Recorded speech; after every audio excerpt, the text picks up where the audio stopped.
fuyant devant elle que commence la vraie force, la tempérance, la maîtrise de soi, la dignité de savoir que tu n'as pas été lâche, que tu n'as pas attendu le moment parfait, que tu as agi avec courage, même si tout en toi criait de ne pas le faire. Le courage ne se sent pas glorieux au début. Au début, il fait mal, il est inconfortable, il te fait douter. Mais chaque pas que tu fais pendant que la peur t'accompagne renforce ton caractère. Tu n'as pas besoin d'éliminer la peur, tu as besoin de te prouver que tu peux avancer avec elle à tes côtés. Comme l'enseignait Épictète, tu ne choisis pas ce qui t'arrive, mais tu choisis comment tu réagis. Et la peur fait partie de ce qui t'arrive. Elle fait partie de la vie. Il n'y a pas d'évolution sans inconfort.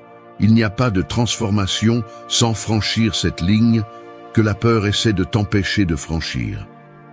Marcher avec la peur est une forme de respect envers toi-même. Parce que tu ne la nies pas, tu ne l'ignores pas, mais tu ne lui donnes pas non plus le contrôle. Tu décides d'avancer avec elle, de te prouver que tes pas valent plus que ton doute.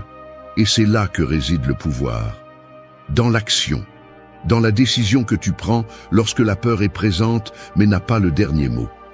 Alors, si tu attends de ne plus avoir peur pour faire ce que tu sais que tu dois faire, arrête d'attendre. La peur sera toujours là. Mais tu peux bouger quand même.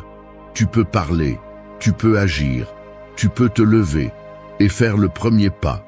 Parce que la différence entre celui qui stagne et celui qui change n'est pas l'absence de peur, c'est la volonté de marcher malgré elle.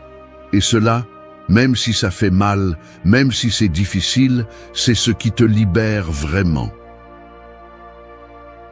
5. Si tu ne protèges pas ton temps, d'autres le consommeront pour toi.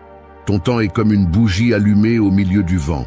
Si tu ne la couvres pas, si tu ne la protèges pas, si tu n'es pas attentif, d'autres viendront avec leur courant d'air et l'éteindront avant que tu puisses faire quelque chose avec sa lumière. C'est ce qui se passe chaque jour. Tu donnes des minutes, des heures, des moments précieux à des conversations inutiles, à des engagements sans sens, à des distractions déguisées en urgence. Et quand tu t'arrêtes enfin, tu te rends compte que la journée est terminée et que tu n'as rien avancé. La plupart des gens ne sont pas en échec par manque de capacité.